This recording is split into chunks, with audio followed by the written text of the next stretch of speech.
transitioning to another field. In other words, what do you want to do when you don't want to be in TV anymore?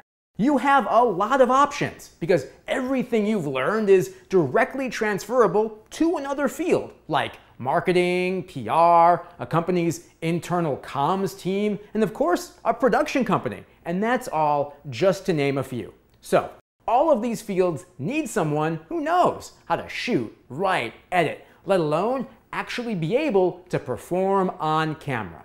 Or of course, be a public speaker on the company's behalf. Layer on top of that you know how to pitch a story to reporters because you were one and you know what actually makes news. That skill is invaluable to a company. Also too, when the news comes out to cover your company, you already know what they're looking for. The video, the interviews, all of it.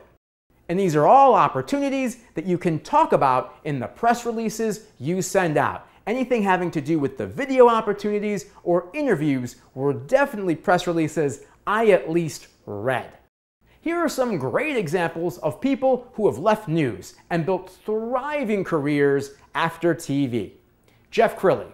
Jeff, who has been in the business for 25 years, who spent most of his time at Fox 4 here in Dallas. He now runs his own public relations firm, Real News PR, where he gets his client press at the speed of news.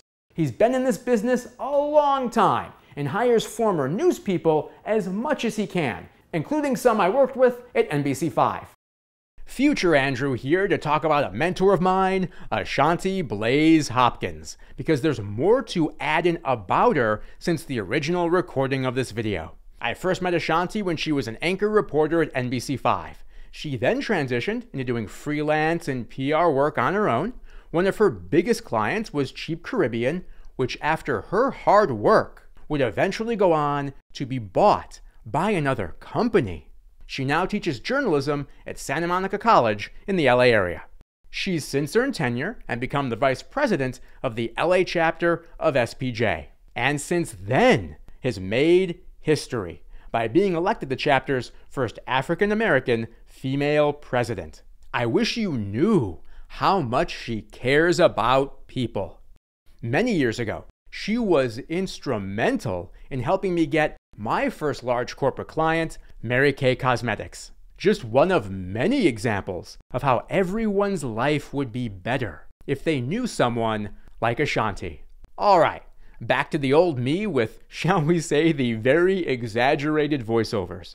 Though hopefully it's an example to you of how even professionals who have the fundamentals down continuously invest in improving their skills. It's not because we're in fear of losing our jobs, though certainly in the first few years of mine, I certainly did. It's just simply because we're still curious how far we can go. All right, for real this time, this next mentor is from Baltimore. Darren Durlack. He's very much a mentor of mine, and he won the NPPA Photographer of the Year award 3 times and 3 times in a row, which is almost unheard of in its over 50-year history. He too got out of news and started his own production company along with 2 of his friends, and they are now crushing it. Then there's Heidi McGuire. She got out of news about a year before I did and was a wonderful advisor in me starting my company. And that brings us to her good friend, Juliana Brosti, who has also supported me as well. She too got out of TV, started her own production company, and is also both a travel blogger and brand ambassador. Basically, she's living the dream. Then there's a dear friend of mine, mentor Sarah Wojcicki Jimenez. She was the political reporter at ABC News Channel 20 who I interned for and then was privileged enough to work with alongside as we both covered Illinois politics. She was an anchor reporter and eventually got out of TV news to run the communications for the Illinois State Treasurer's Office. Then she worked for the House Republicans, and then after that, the Comptroller's Office, and eventually ran for office, winning a seat in the Illinois House. Such a popular pick in that specific election, she got more votes than the mayor did. She has since moved on from that and is now doing communications for a group of hospitals. And that is an impressive job to get. And to this day, she is one of the hardest working people I know, and in many ways, I still look up to her. Now, the city of Arlington. This next example is obviously one about one of my largest clients, the city of Arlington, because much of their communications team is made up of people from news. And so are a few of their freelancers, including me.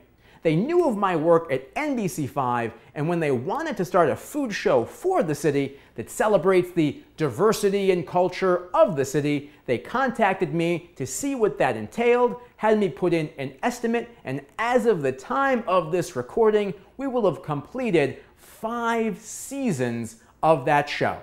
We are humbled by how much the audience continues to support it, and I am very grateful that I'm the one who gets to do it. And those are just some of the stories.